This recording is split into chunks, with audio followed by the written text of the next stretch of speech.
Hello dear students, अस्सलाम वालेकुम। Hopefully आप सब ठीक होंगे अपने अपने घरों में। चलिए हम स्टार्ट करते हैं। हमारा जो कोर्स है वो है डिजिटल इलेक्ट्रॉनिक्स। और डिजिटल इलेक्ट्रॉनिक्स में देखें, सबसे पहले हमने बात करनी है सिग्नल्स की। उसके बाद हम देखेंगे role of digital electronics and then finally number system क्या होते हैं। सबसे पहले देखें role of digital electronics. Normally हम देखें कि कंप्यूटर किस चीज़ से बना होता है। कंप्यूटर के अंदर नॉर्मली हमारे पास सॉफ्टवेयर, हार्डवेयर और फर्मवेयर होते हैं। सॉफ्टवेयर हम ऐसी चीज़ को कहते हैं जिसको हम टच नहीं कर सकते। हार्डवेयर ऐसी चीज़ होती है जो किसी फिज़िकल मटेरियल से बनी होती है और इसको हम टच भी कर सकते हैं।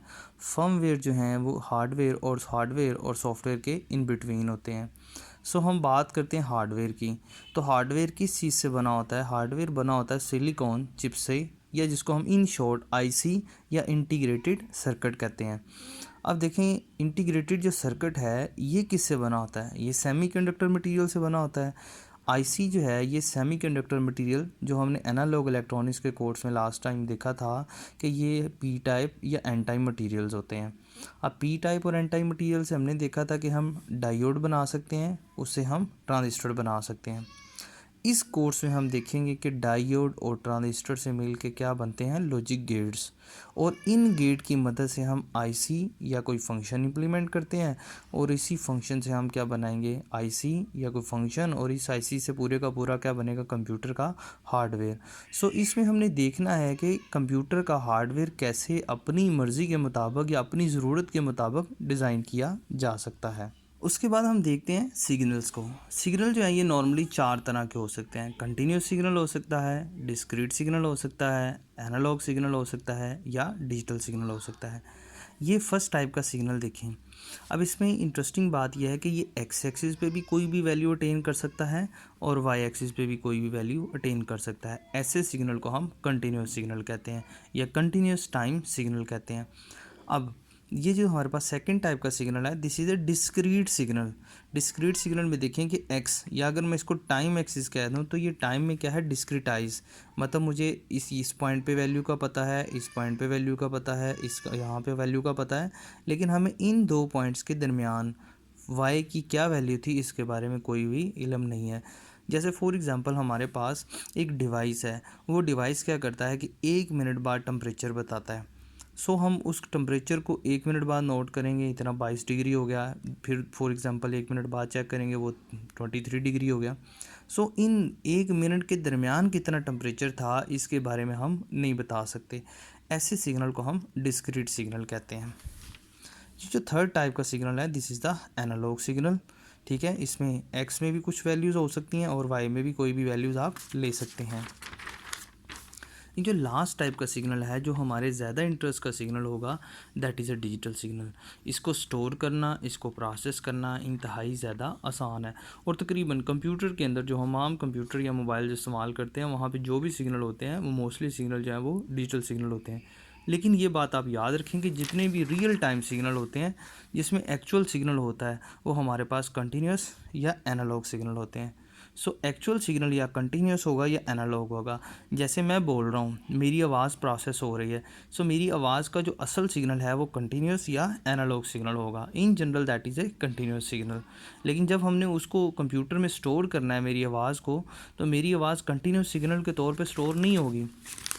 मेरी जो आवाज़ है वो कंप्यूटर में या मोबाइल के अंदर डिजिटल सिग्नल के तौर पे क्या होगी, स्टोर होगी।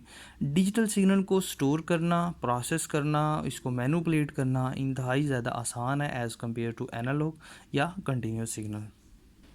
So let's start the course में सबसे पहले हमने देखना है नंबर सिस्टम्स क्या होते हैं।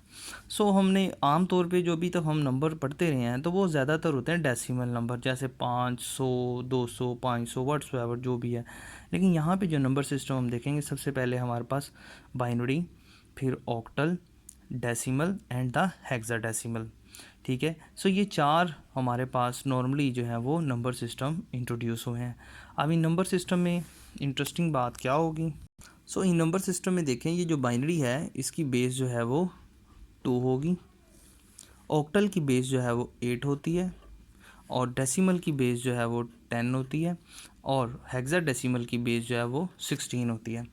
अब कंप्यूटर जो है हमारा, जो घरों में हम कंप्यूटर या फॉर एग्जांपल मोबाइल या कोई भी डिजिटल टेक्नोलॉजी हम इस्तेमाल करते हैं, उसमें अंदर ज़्यादातर जो चीज़ प्रोसेस होती है दैट इज़ अ बाइनरी। लेकिन जैसे रैम है या और कहीं जगहों पे जो डाटा के एड्रेस स्टोर होते हैं, वो एड्रेस जो होते हैं वो हेक्साडेसिमल आर्किटेक्चर के अंदर लिखे जाते हैं। सो मोस्टली 2 यानी कि बाइनरी या हेक्साडेसिमल बेस 16, ये दो बेस ज़्यादातर कंप्यूटर्स के अंदर इस्तेमाल होती हैं। लेकिन रियल वर्ल्ड आम रूटीन में देखें तो हम सिर्फ बेस 10 के अंदर काम करते हैं, यानी कि ये 100 है, ये 200 है, ये 500 है। लेकिन कंप्यूटर जो है वो ज़्यादातर बाइनरी और बेस 16 यानी कि हेक्साडेसिमल के अंदर काम करता है। सो पहला जो हमारा टास्क होगा या जो समझे हमने क्वेश्चंस करने हैं वो इनसे रेलेवेंट होंगे कि कैसे हम एक बेस से बाकी बेस के अंदर कन्वर्ट हो सकते हैं।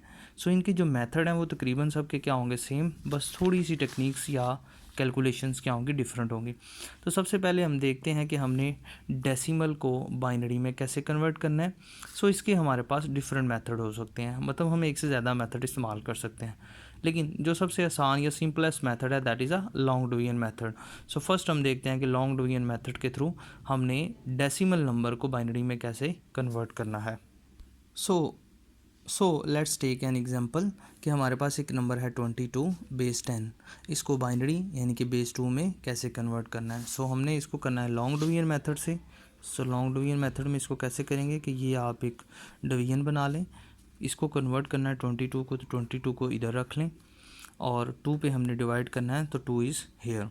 सो सबसे पहले इसको डिवाइड करें एंड 2 11 22। सो यहाँ पे 11 आ गया। लेकिन जब आप इसको 22 को 2 पे तकसीम करेंगे तो इसका जो क्वोशंट होगा वो क्या होगा, 11, और इसका रिमाइंडर कितना होगा, 0। तो सो आपने रिमाइंडर